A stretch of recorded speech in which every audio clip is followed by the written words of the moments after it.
So today we are going to talk about the issue of free will.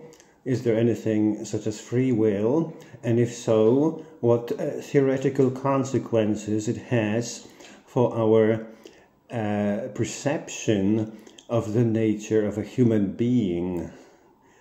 One of the dichotomies we have seen in this respect is the division between determinism and indeterminism, or libertarianism, if you want an alternative name for this. Now, determinism, as we are going to see in a moment, says that you are bound to take to make particular choices in particular circumstances, and there is actually no room for your own personal liberty as to where to go. And indeterminism favors the more creative. You are more creative in that in a particular will event or choice event, it is up to you to decide which way to go in particular circumstances.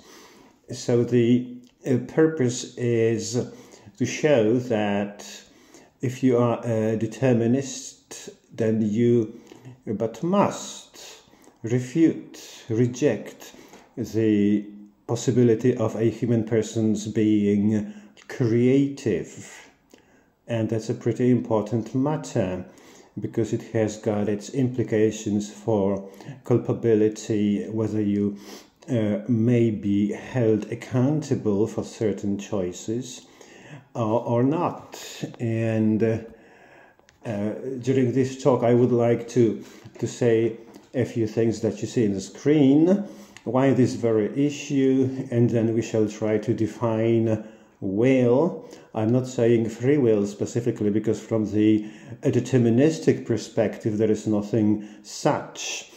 And if you do believe that there is free will, then there is of course the issue of how free is your free will. And this, as you will see, calls for a possibility of there being an extramaterial agent in taking our decisions. So we want to know whether we are just physics. If you believe that we are determined to take certain pathways, and then of course you must think that we are just physics. And it has implications for how you want to develop yourself as a person. We're going to see this too. So this is will is a possibility of choosing between carrying out and not carrying out an action, or between taking certain alternative pathways there are to a situation. And of course will concerns choices. It may be for your lifetime which job to take. It may be for the moment, do I pick the cookie? Do I pick the apple? Do I pick nothing? And it may also be discussed in terms of very, very short-lived decisions, such as whether to click yes or click no within a fraction of a second. And your decision, which results from what your will does, of course has implications for your choices which you make. Which way do I go in my life? Do I go left? Do I go right? Do I take up this particular vocation or career? Do I pursue another career? It's all actually you can split it up into will events that are describable, if you like the word describable, of course, for a particular split-second decisions. And your the outcome of the acts of your will may, of course, put you in accord with people, may put you at variance, at odds with other people, and they also may portray you as a person who is charitable, you donate blood, you engage in charities, or whether you stake big when you're having a poker game or any other game. If you are playing the lottery, which numbers you tick, you cross out on the sheet. So that's again about your conscious choices. And again, the question is, are you determined to do so and so, or is your free will the actual agency that performs particular actions? And do you take up people's advice? Do you not? Do you listen to yourself? All this is accountable in terms of the absence or presence of free will, understood in a way which shows that you are or you aren't the agent in making things happen in your life. So what is it that ultimately tilts the bar for yes or for no, for this particular alternative or another particular alternative? And is it you that tilts the bar, that has the final say? And if so, what's you? And the deterministic and indeterministic accounts of human will, human choices, are largely at odds, at variance, because there is no way you can be both in terms of how you perceive human choices and thus human free will. So determinism will always say that, as we have in the picture here in the slide, an act of the will is, or choice is, entirely determined by three factors. It's your genetic pool, the brain wiring, how you are born, and how you are going to handle input, anything that life brings into your will event. Then also cognitive history, the movies you have seen, books you have read, people you've talked to, commercials you have seen, and everything else. And of course the current context, external and internal, the input that you are receiving and ready to act upon input within a particular situation. So you must view free will as an illusion, because you have no say in what your brain wiring is. You have no say in what, for example, schooling you have been made to pursue, being subjected to.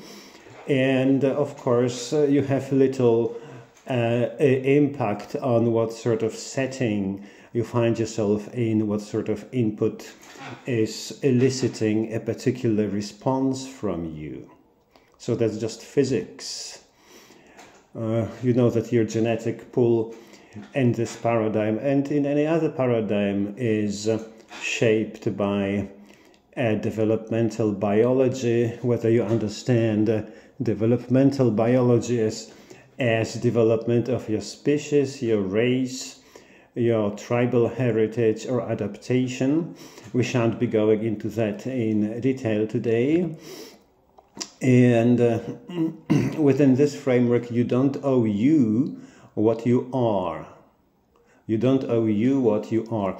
So you can only go with the flow, just a witness. In the deterministic account of human will, you're not the agent. You're not the one who has the ultimate, the final say where to go. You're just a witness to the things that are happening to you. And I would say since birth, but of course you don't put in memory events from your early childhood in ways that would be retrievable for conscious processing as an adult. So in this framework, you're just physics. You're physics. You have no say in what you do. And this is quite a statement. You have no say in what you do. You just witness it, and that's it. Your data. So you've got the input to the particular situation. By the way, input to the choice event, like I have said, consists of three components. What you bring into this world via genetic heritage, what cognitive experiences have been shaping you, this is your software, and eventually the input from the particular situation. So in this case, in this framework, there is no free will. You have been predetermined in what you are going to decide, and thus free will is an illusion. But then if you look at indeterminism or libertarianism, where you do have free will, then your choice must be accounted for in terms of a causal gap between the input to the decision event and the outcome. This is what you actually do. In this framework, you are the agency, and the agency, the decision-making agency, is extrinsic to data input and physics of the neural web in your brain. Of course, your decision, the outcome of the act of your will be affected, but will not be determined by input and neural wiring. In the deterministic accounts, it is determined. Like I said, you are just a witness. You go with the flow. You are made to go with the flow. And here, if we do believe that you are not determined by input, there is to be a causal gap. There is to be something which makes you decide where you go, how you decide, what choices you make. And in this hypothetical situation, you've got two identical twins, and will their will fire in the same way? Of course, this is purely hypothetical. I don't personally believe in the history of mankind there have been two identical people with two identical cognitive histories and two identical inputs to a decision event. But just imagine if there were to be such. Would they be the two sisters? Would they be bound to have their will fire in exactly the same manner? Determinists must say yes, and the libertarianists will say not necessarily, because of the causal gap between the chains that have led to this decision event and the outcome. That's the very you, in fact. That's the very you. In determinism, the you is data and physics. You have no say in what your you will do. But in indeterminism, the final say belongs to the agency to be sought, to be found within the causal gap.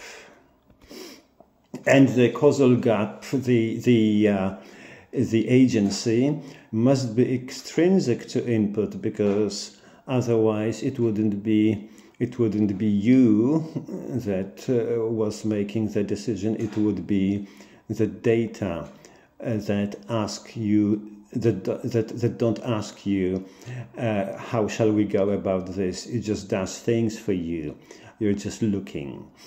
It must be extrinsic to wiring, the properties of your brain. and act on input and wiring. So if this very causal gap, the agency takes its own decision, of course it will not be determined. It will be affected, but not determined by the wiring of the brain, the genetic heritage, and so on and so forth. And the last one is pretty important. It will be incapable of being explained by natural science. And here's why. Natural science deals with matter and emanations of matter, such as energy, radiation, and light, and so on. And if there is to be a causal gap in what matter does, then of course it will be extrinsic to the workings of matter. So going back to determinism, it must account for humanity solely in terms of matter as constituted, distributed, and organized in nature. I say in nature, not by nature. It's just in nature. So if you are a materialist, because deterministic approaches to human decisions are in their core materialist, because there is just matter, and material states bring about other material states, and so a materialist must be a determinist. And in this case, there is, like we have said, no room for free will. And it's just an illusion. And neither is there any room for creativity, because if physics does everything for you, then you actually don't bring anything into the so-called decision event or will event. Creativity generates that which one is not determined to generate. That's the very definition of creativity. If you believe that you are determined by the three facets, the three factors, the wiring, the history, and the input, then there is no way, I see no way in which you can actually have room for creativity, understood in the strict sense that it's up to you, whatever you means, that gets you along a particular pathway.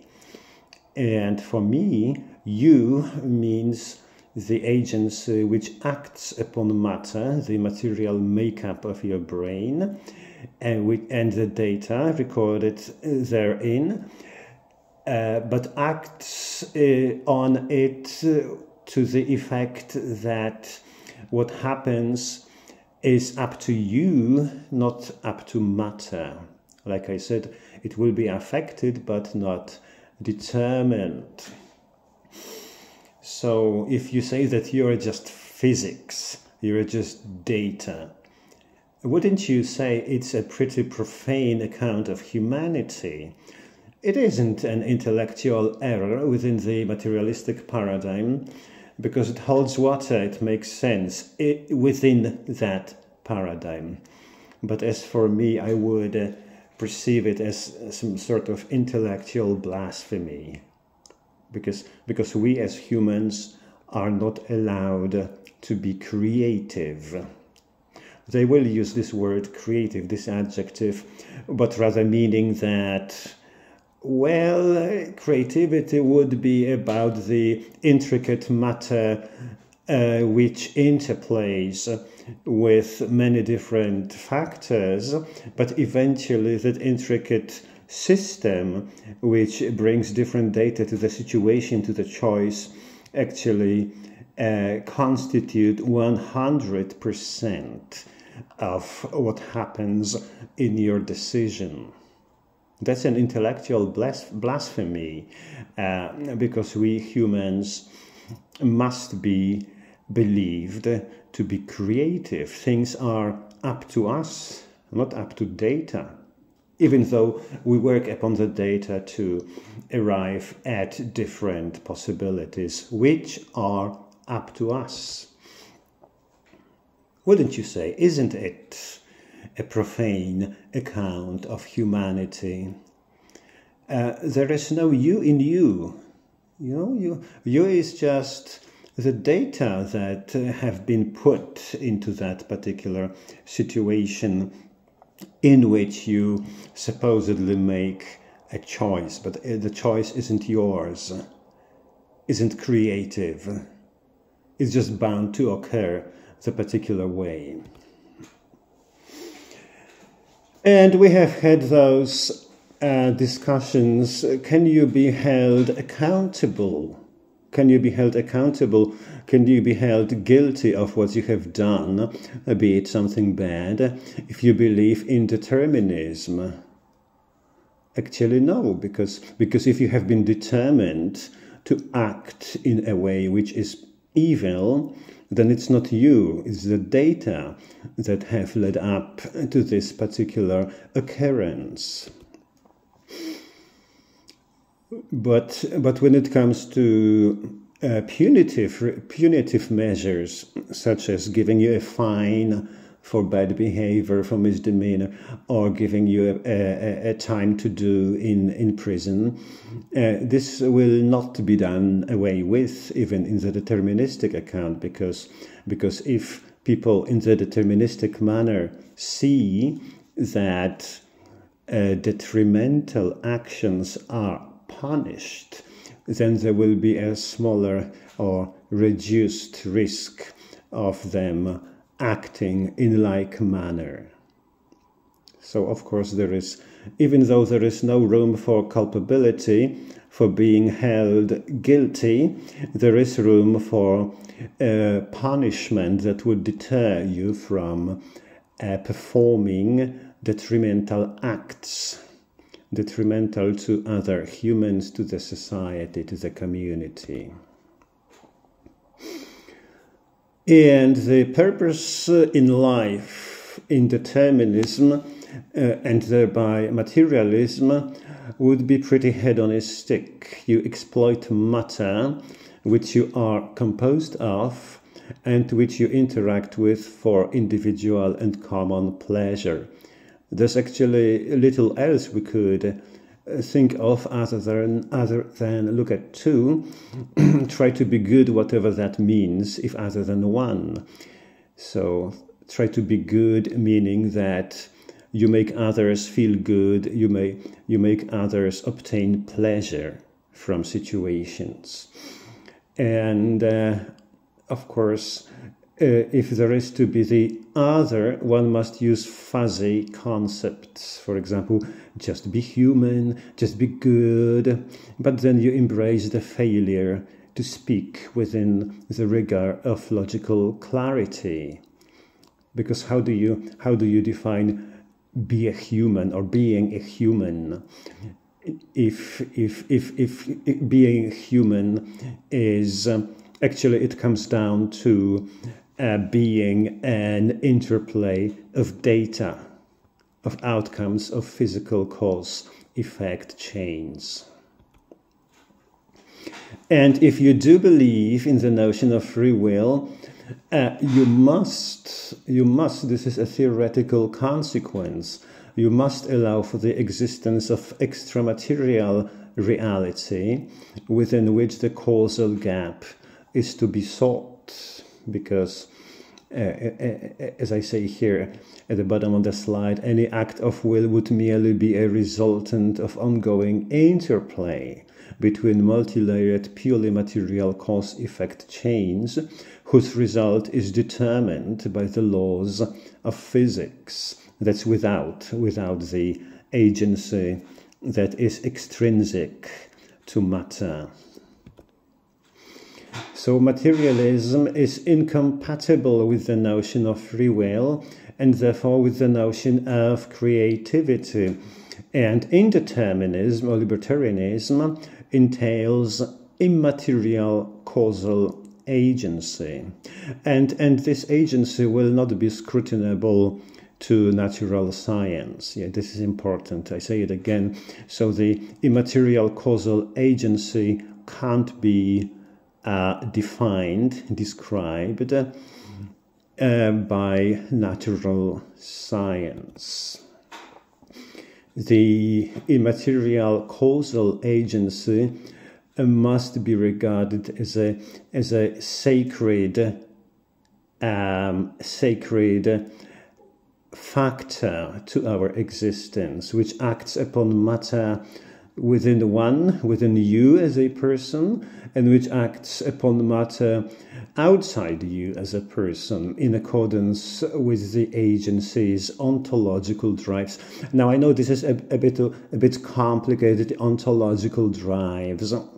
Well, the soul, or the pneuma, or the spirit, has certain ontological properties traditionally accounted for in terms of good and evil.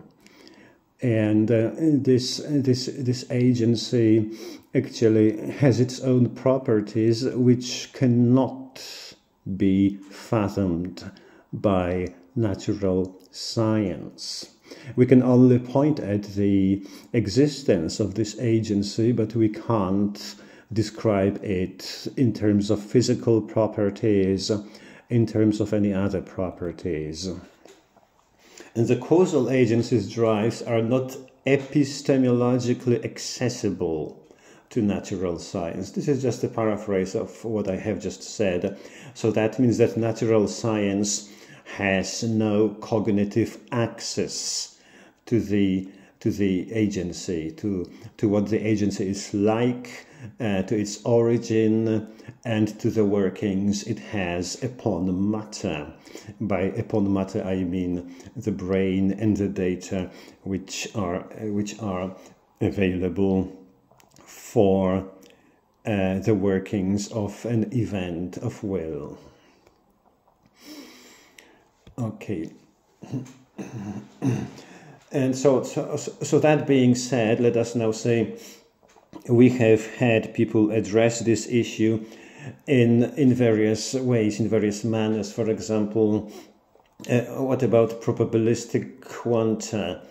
It has been conclusively in science, quantum physics, demonstrated that an atom of hydrogen, maybe not hydrogen, because hydrogen has just one orbit with one electron, but more complex matter, you can't predict in which moment and in which direction an electron will change the orbit.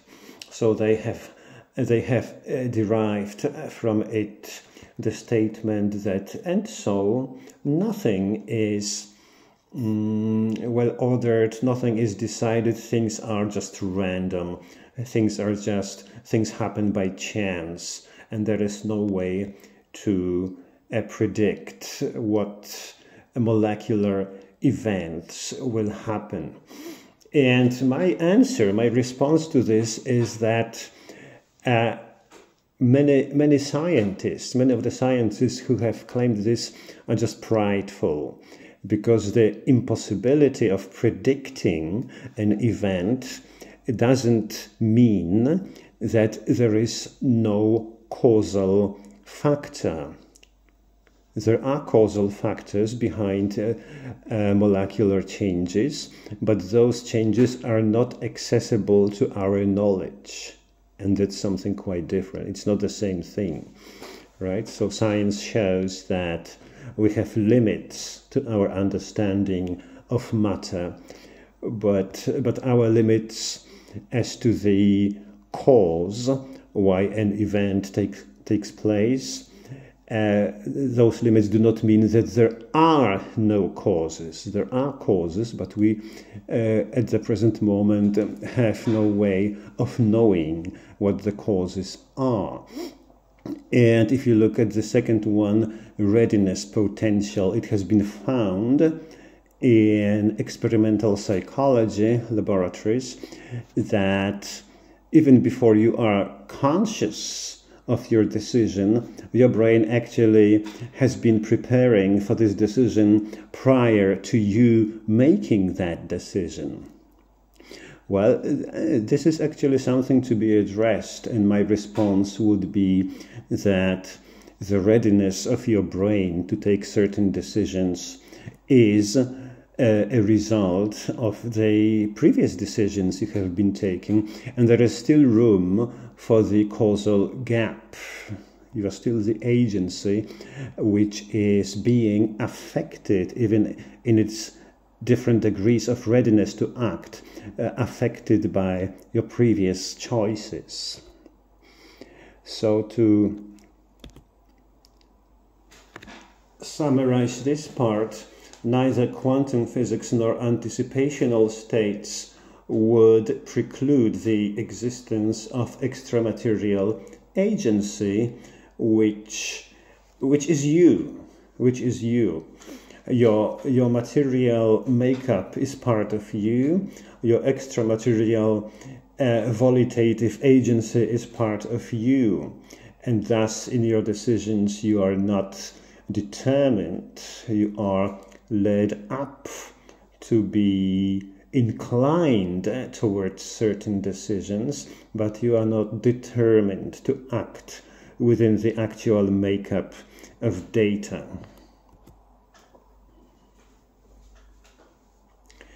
So this actually doesn't add an iota to the dichotomy matter and immaterial agency, because quantum physics is material physics, and those readiness potentials, the anticipational states, are accountable for in terms of material setting within a decision situation. The causal gap in question, if it is to be indeterministic, continues to defy laws of natural science. So, summarizing the whole talk, we are not in the deterministic framework. You are data, you are physics, you are matter, and you have no say in what you do. You are just witness to your being going with the flow, which is determined prior to any choice event. But if you do believe in free will, you must envisage the existence of an extramaterial agency which takes the decisions, and only this makes it possible for us to think that we may be creative in the strict sense. So what we do, how we go about a situation, is up to us, not up to data. Thank you very much.